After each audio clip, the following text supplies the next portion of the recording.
Problem is scaling. If we scale the device, we cannot control the leakage current because we cannot reduce the subsourcing less than 60 millivolt per decade. So actually, if you look at the last 10-year scenario, so there are more attention towards non-conventional CMOS devices like tunnel FETs, nanowire MOSFET, gallium MOSFET, MOSFET, carbon nanotube, and very recently junctionless transistors. Okay, so these are very useful for future CMOS technologies. Okay, but if you look at all these devices, including conventional CMOS, the main thing is the electron charge is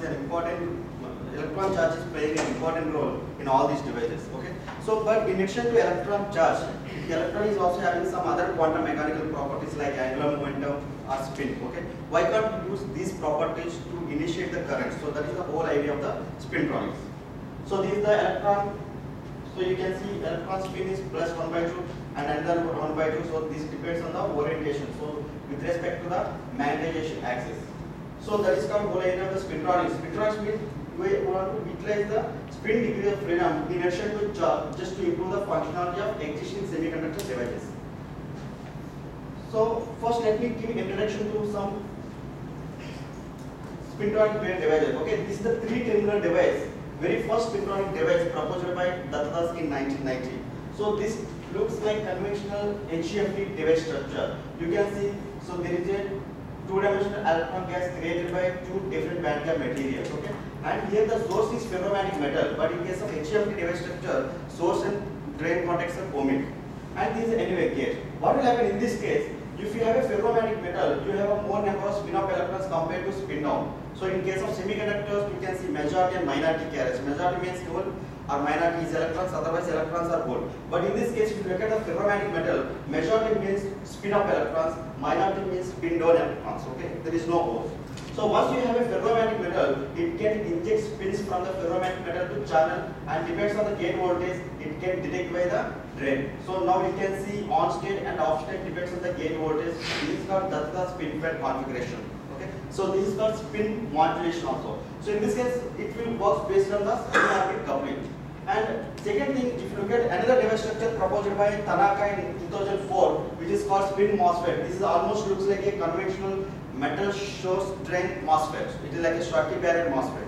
But the difference is here also we are using ferromantic metal as a source and drain. So now we can give the spins from the ferromantic metal to semiconductor, and depends on the gate bias we can detect at the drain contact. So this is again we can get on and off states depends on the gate voltage. So this is another device which is called spin MOSFET.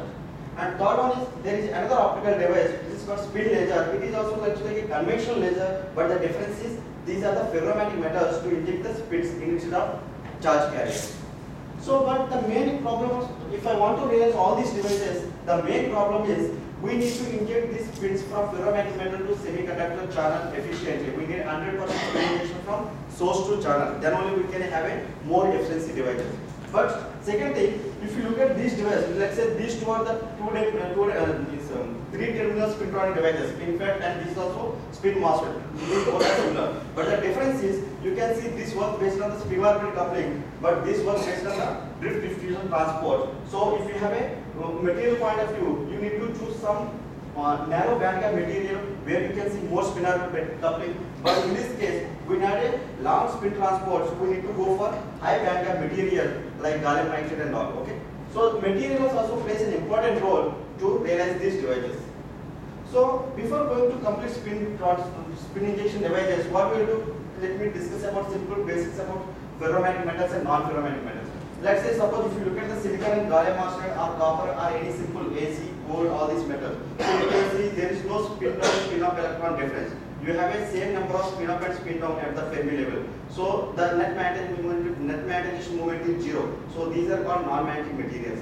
But if you look at the iron, gallium arsenide, MnS and copper, so these are the source in the ferromantic semiconductor spintronic devices. In that case, what happens? You can see more number of spin up electrons at the Fermi level. That's why it's giving some magnetic properties.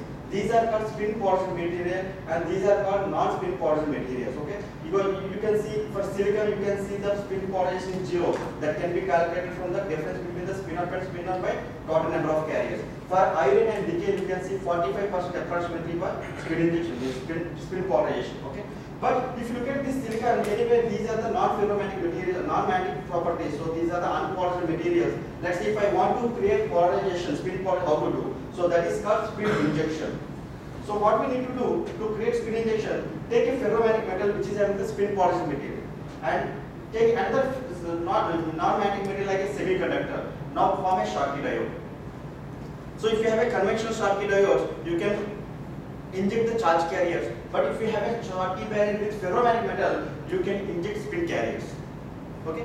Now let's say suppose if you have a ferromantic metal, you can see there is a split up between spin up and spin down d orbital, and there is a imbalance between spin up and spin down at the Fermi level. That's giving the net magnetic moment. But in case of semiconductor, you won't see any difference between spin up and spin down. That's giving almost zero magnetization. So these are the non-magnetic semiconductors.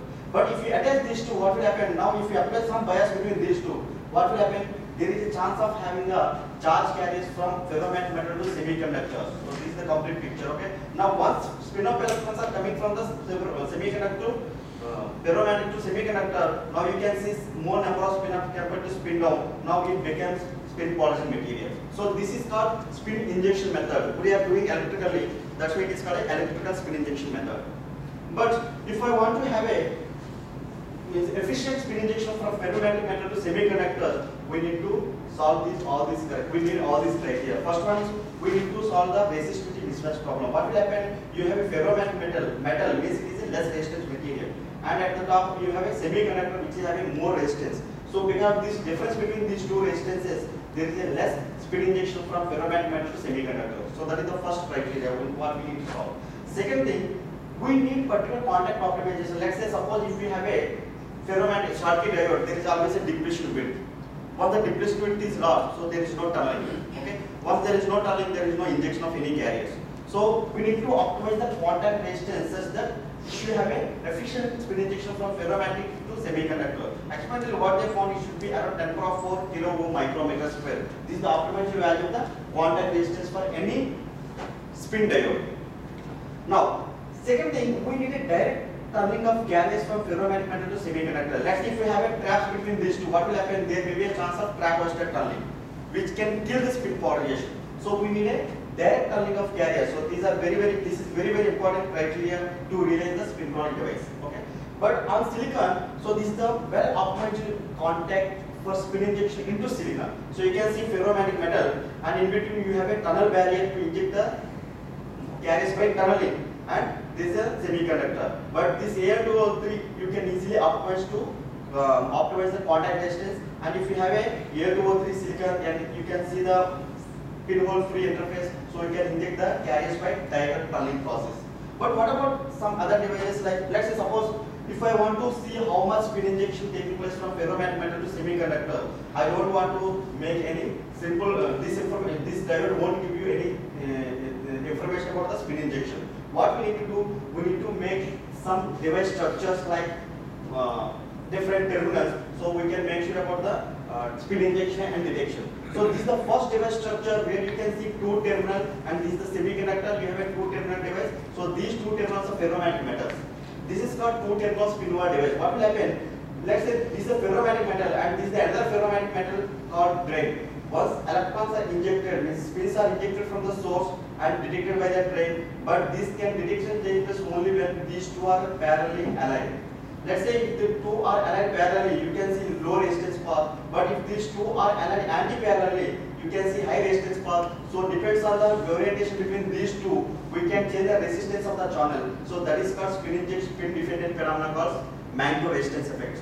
Depends on the, let's say if I got a magneto resistance of 50%, means I can predict there is a 50% of spin injection from the ferromantic metal to semiconductor. Let's say if my magneto resistance, whatever I calculate, if it is 100%, means I can say there is 100% spin polarization. Let's say if it is 0, means there is no spin injection. So this is how simple.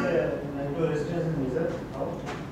So How this? yeah, we need to apply some magnetic field to change the orientation between source and drain. So resistance versus magnetic field, that is called magneto resistance. R dash. Yes, so this is the R. No, this is the parallel combination resistance. and this is the anti-parallel combination resistance. So there is a difference between these two because of the detection. Spins are not detected when they are anti-parallel aligned.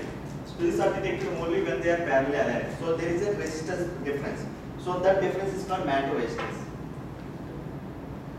What you can see, once you apply magnetic field, what will happen? You have two different contact sizes. So the sizes are not equal. What will happen once we have two different sizes? So this can easily orient according to the magnetic field. So we can easily get parallel as well as anti-parallel configuration. But if you have the same size of source and drain, every time you will see parallel only. You won't get anti-parallel. So to get anti-parallel combination, we have a big aspect ratio of the drain. So once we have this one, so MR, this is called Mantoux resistance effect. So depends on the Mantoux resistance value, we can predict what is the efficiency of the spin polarization carriers from ferromagnetic metal to semiconductor. Second thing, 4-terminal device structure. This is very interesting because what is happening in this case, we are injecting the carriers and detecting at the drain. So there is a spin injection, transport and collection. But sometimes we are not clear whether spins are injection or charge carriers are injected. So we don't know what is happening. So further there is another device called 4-terminal non-local device. What is happening in this case? You create the spin injection just contact 2. Now once the spins are created underneath the contact, what will happen? After some time it can diffuse in all the directions. Once it is diffused in this contact 3 side, so there may be a chance of having some non-local signal between 3 and 4. Depends on the non-local voltage, you can predict what exactly the spin diffusal and spin injection. So this is the 4-terminal device structure. And this is the another device structure called 3-terminal device structure. What is happening? Injection and detection taking place at the same time. So means there is no transport. So this is not a good device structure to study the spin injection, because what is happening? You are creating as well as detecting at the same contact, but these are not going into the channel. So this is just going at the interface. So that's why recently, actually in silicon, if you look at a recent paper, they have reported 500 Kelvin spin injection in silicon based on these devices. But these are not correct. Now, if you look at the optical electronic device, you can see spin LED. What is happening in this case? We have a simple LED structure, but on the top of that we have covered with ferromagnetic metal, so that we can inject the spin carriers from the top and we can inject the holes from the bottom. Now, if they are recombined, then it will produce the spin pulsar light. Depends on the light spin polarization, we can study what exactly the spin injection efficiency from ferromagnetic metal to semiconductor. So these all device structures will